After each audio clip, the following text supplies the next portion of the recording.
2026 వరకు ఎంత ఇబ్బంది పడినా సరే కాంగ్రెస్ పార్టీ కోసం ఖచ్చితంగా నిలబడి కొట్లాడి ఊర్లో పరిగి మండలం లేని మెజార్టీ కాలాపురంలో నంబర్ 1 మెజార్టీ ఇచ్చిన ఈ రోజు నాకు చుక్క ఎదురవుతుందంటే నాకు కాదు నా ఊరు ప్రజల 587 ఎకరాల భూమిని స్వాధీనం చేసుకునే గవర్నమెంట్ చూస్తుంది.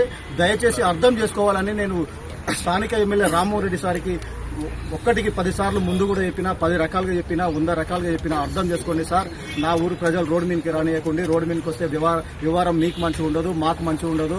అనేక రకాలుగా సమస్యలు వస్తాయి. దీని పరిష్కారం ఈ కాలాపూర్ కాకుండా, ఈ పరి కాకుండా వేరే కాన్స్టిట్యూన్సీలో కూడా తీసుకోకుండా మన పరిగి మండలం ఎంఆర్ఓకి మెమోరాండం ఇచ్చినాం, ఆర్డీఓకి ఇచ్చినాం, కలెక్టర్కి ఇచ్చినాం.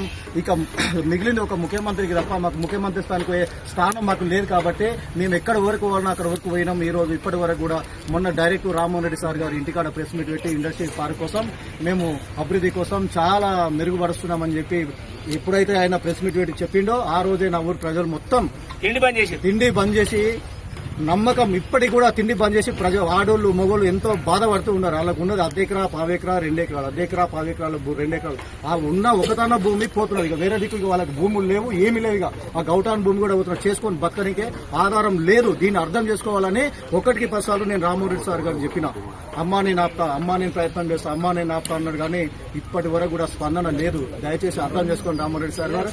ఈ రోజు కూడా ఇంతమందిని తీసుకొచ్చి కావాలని లొల్లిపెట్టిండనో ఇంకో ఏమో చేయాలనో ఎవరో చెప్తే ఇన్నరన్నో ఆలోచన కాకుండా మీరు కూడా కాలాపూర్ గ్రామ ప్రజల కోసం ఒకసారి ఆలోచన చేసి ఈ భూసేకరణ ఆపేయాలన్నా ఖచ్చితంగా మీకు చెప్తున్నా. లేదంటే రేపు పొద్దుగాల ఈ రోజు గ్రామంలో ఉన్న కొంతమంది ఒక 30% మెంబర్లే వచ్చారు. కానీ లేకపోతే రేపు పొద్దుగాల ప్రతి రైతు వాళ్ళ పిల్లలను పెండ్లని నా బిడ్డ ఉన్నది, నా కొడుకు 4 ఏళ్ల పాప ఉన్నది, 5 ఏళ్ల బాబు ఉన్నాడు, వాళ్ళని తీసుకొచ్చి కూడా నేను కలెక్టర్ దగ్గర ఇక్కడ స్థానికంగా ఎమ్మెల్యే ఇంటికాడ పోయి ధర్నా చేస్తున్నాను. నా ఊరి ప్రజలను ఊళ్ళో పెట్టి కూడా నేను ధర్నా చేయడానికి కూడా సిద్ధంగా ఉన్నా. అర్థం చేసుకోవాలి రామ్మోహన్ రెడ్డి సార్ గారు.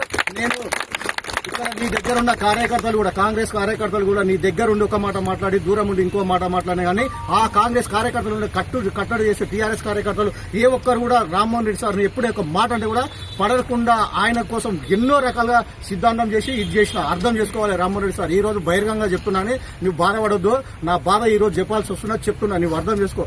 2009 నుంచి ఈ రోజు వరకు నీకు కళాఖండిగా పనిచేసిన 100 మంది నాకు ఎన్నో పోయిన ప్రేర్లో నా పదవి పోయినా సరే టీఆర్ఎస్ వాళ్ళు యువతలకు వచ్చి మీ అమ్మ చచ్చిపోతే పదవి చేసుకొని యువతలకు వచ్చి ఉందంటే కూడా నేను రామ్మోహన్ రెడ్డి మాట విని అవతలనే ఉన్నా కానీ పదవి ఓడగొట్టుకున్నా కానీ నేను నీకు ద్రోహం చేయలేను సార్. మీరు అర్థం చేసుకోండి రామ్మోహన్ రెడ్డి సార్ గారు.